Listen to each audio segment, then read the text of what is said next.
Bismillahirrahmanirrahim. Assalamualaikum warahmatullahi wabarakatuh. Semoga keselamatan, kesehatan, kelapangan rezeki, panjang umur selalu terlimpahkan pada teman-teman semua, sobat pejuang skripsi yang akan mempersiapkan ujian komprehensif, dan kalian yang sedang mengambil mata kuliah manajemen keuangan. Bagi teman-teman yang mengambil konsentrasi manajemen keuangan, pemasaran, sumber daya manusia, dan mempersiapkan ujian komprehensif, baiklah, dalam kesempatan ini kita akan sharing tentang analisa break-even point. Tapi sebelumnya jangan lupa di subscribe agar channel ini bisa berkembang. Oke, sekarang kita mulai analisa break-even point, yaitu suatu keadaan di mana penghasilan penjualan sama besarnya dengan biaya totalnya, atau suatu keadaan di mana perusahaan tidak mendapatkan keuntungan dan tidak menderita kerugian. Mungkin bisa diilustrasikan dengan angka-angka yang sederhana di sini.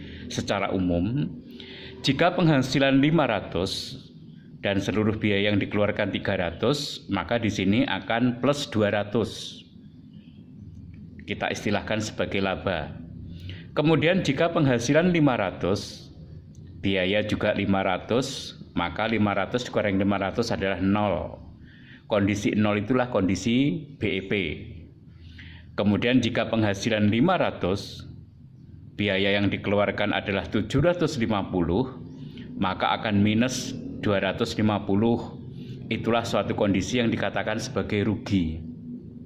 Jadi, kondisi break-even point adalah suatu kondisi di mana perusahaan tidak mendapatkan keuntungan, bahasa mendapatkan dengan kata-kata plus di situ, dan perusahaan juga tidak menderita kerugian, bahasa minus diistilahkan di situ dengan menderita.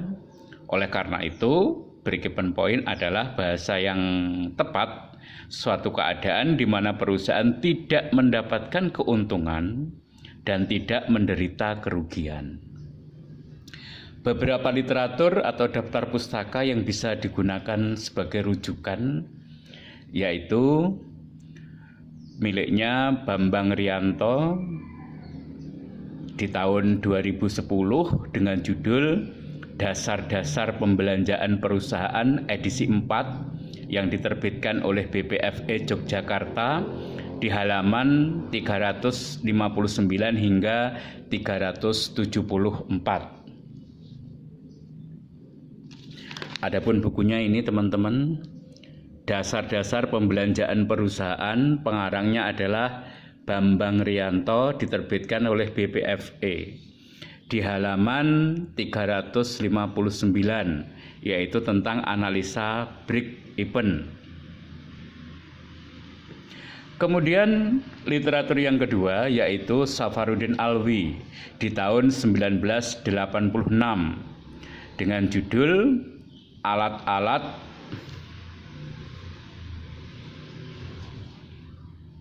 analisa dalam pembelanjaan, yaitu edisi revisi yang diterbitkan oleh Andi Offset Yogyakarta di halaman 175 hingga 202. Ini bukunya teman-teman, Alat-alat analisa dalam pembelanjaan oleh Safarudin Alwi di halaman 175, yaitu tentang analisa break-even.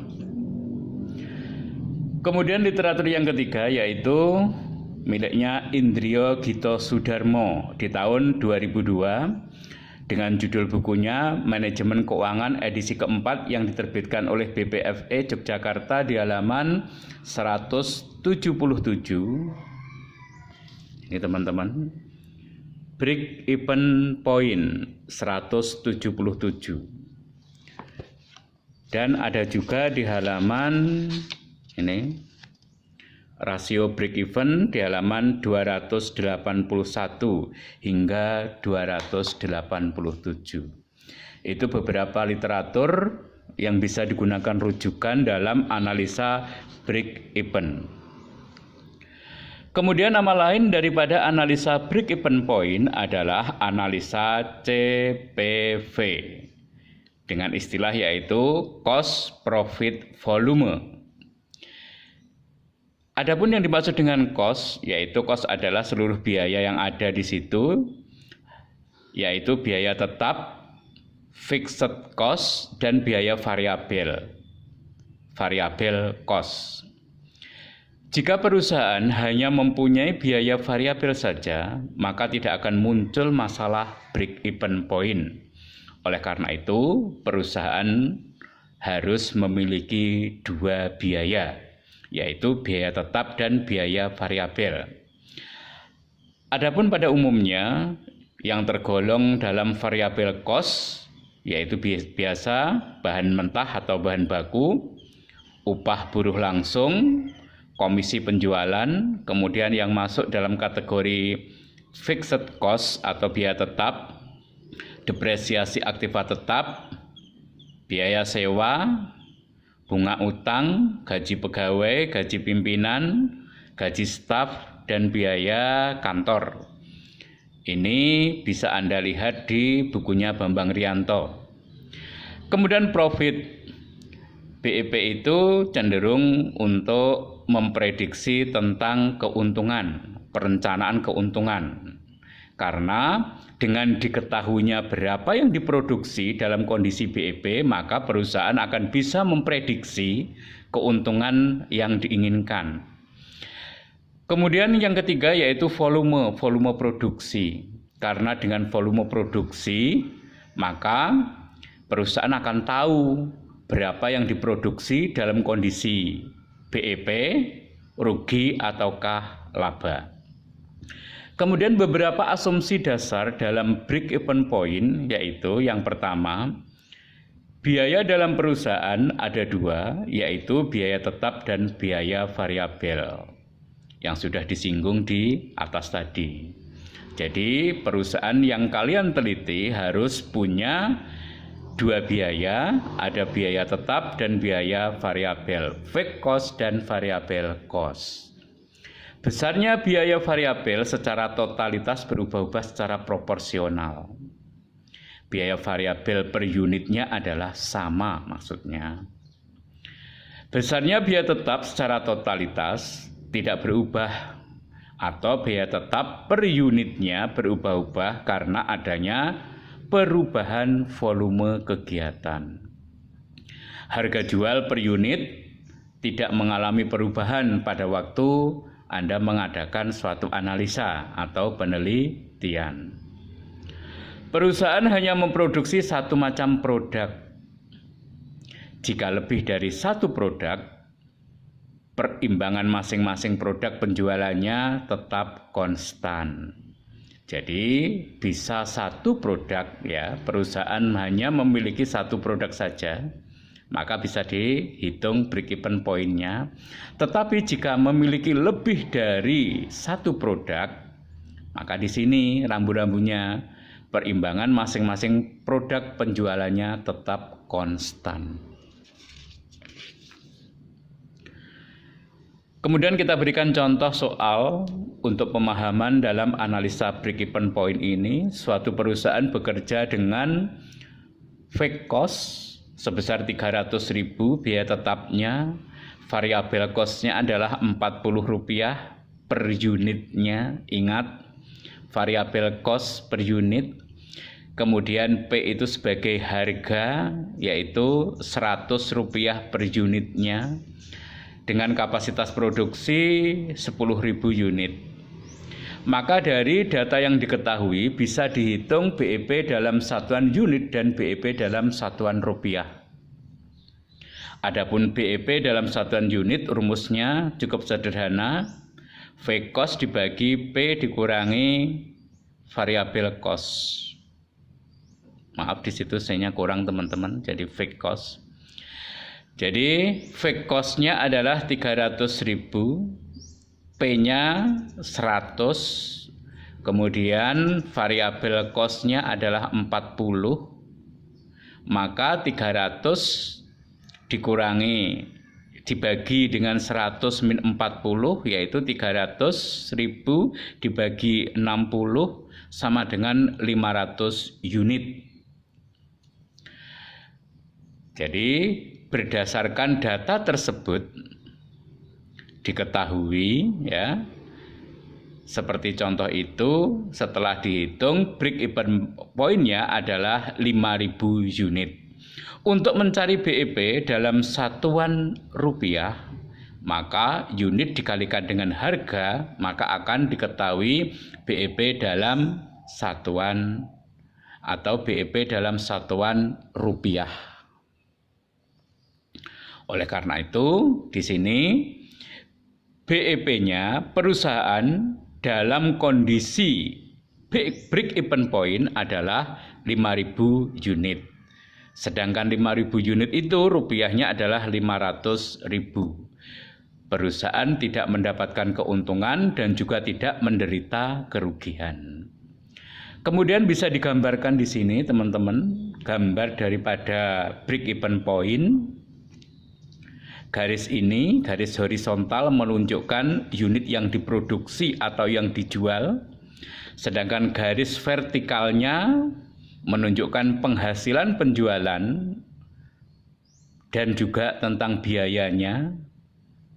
Kemudian kita hitung di sini, di sini BEP 5.000 unit, sedangkan rupiahnya yaitu 500.000. Ini dalam satuan ribuan unit, maka angka 5.000 berada di titik 5 ini. Ini adalah 5.000 unitnya, sedangkan ini adalah penghasilan penjualannya. Kalau 5.000 unit, maka dikalikan dengan harganya 100, maka akan mendapatkan 500.000. Maka disinilah titik break even point-nya. Jadi titik break even point-nya adalah 500.000 dan 5.000 unit. Adapun daerah di bawah ini adalah daerah rugi. Jika perusahaan memproduksi 4.000, maka perusahaan akan rugi. Jika perusahaan akan memproduksi 3.000, juga kondisi yang rugi. Kalau 3.000 di sini, kalau 4.000 di sini, ya. Kemudian break even point ditentukan 5.000. Oleh karena itu, jika kita ingin laba berapa, maka kita memproduksinya di sini. Jika kita memproduksi 6.000, maka akan mendapatkan penghasilan di sini 600.000. Yaitu 6.000 dikalikan 100 harganya, maka 6.000. Oleh karena itu, daerah di sini adalah daerah laba. Karena kita memproduksi di atas break even point. Break even point-nya adalah 5.000. Kalau kita memproduksi 6.000, 7.000, 8.000, maka kita akan mendapatkan keuntungan. Jika kita memproduksi di bawah break even point unitnya 4.000, 3.000, 2.000, maka kita akan menderita kerugian. Sedangkan di sini teman-teman, ini adalah tentang garis atau tempatnya biaya tetap ini, karena dia tidak berubah-ubah. Fixed cost 300.000 ada di sini, tempatnya di sini. Produksi 3.000, biaya tetapnya tetap 300. Produksi 5.000, biaya tetapnya 300. Produksi 8.000, 7.000, biaya tetapnya tetap 300.000. Sampai di sini kapasitasnya yaitu 10.000. Kemudian ini letaknya adalah biaya variabel. Semakin sedikit yang diproduksi, biayanya juga sedikit. Semakin banyak yang diproduksi, maka biayanya juga semakin banyak. Oleh karena itu, gambarnya seperti ini, teman-teman. Semakin banyak yang diproduksi, biaya variabelnya semakin banyak. Sedangkan ini adalah labanya. Oleh karena itu, di sini kita bisa mengambil manfaat atau kegunaan daripada break even point.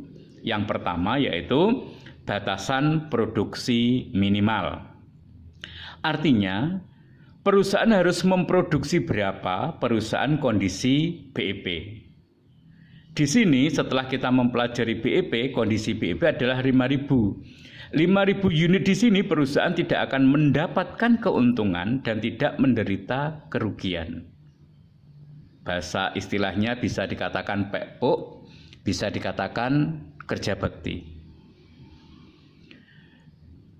Oleh karena itu, dengan adanya batasan produksi minimal, perusahaan jangan sampai memproduksi sesuai dengan BEP, yaitu 5.000 atau di bawahnya BEP 4.000, 3.000, 2.000. Kemudian perusahaan harus memproduksi mana? Di atas BEP, yaitu harus memproduksi 6.000, 7.000, 8.000 jika perusahaan ingin mendapatkan keuntungan.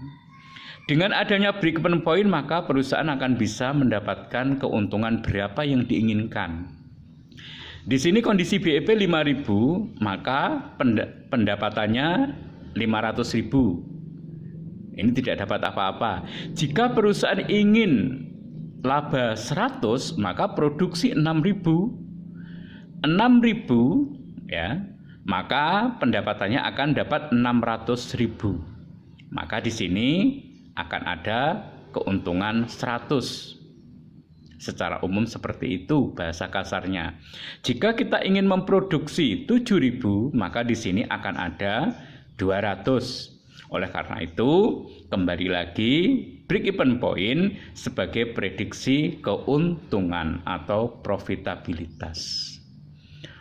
Oleh karena itu, di sini teman-teman sekali lagi, break-even point adalah suatu keadaan di mana perusahaan tidak mendapatkan keuntungan di sini dan tidak menderita kerugian. Demikianlah teman-teman yang bisa kami sharingkan tentang break-even point. Semoga bisa bermanfaat dan membawa barokah untuk kita semuanya. Jangan lupa teman-teman subscribe-nya agar channel ini bisa berkembang. Like, comment, and share. Selamat berkarya dan tetap di rumah saja. Semoga pandemi COVID-19 segera berakhir. Amin. Wassalamualaikum warahmatullahi wabarakatuh.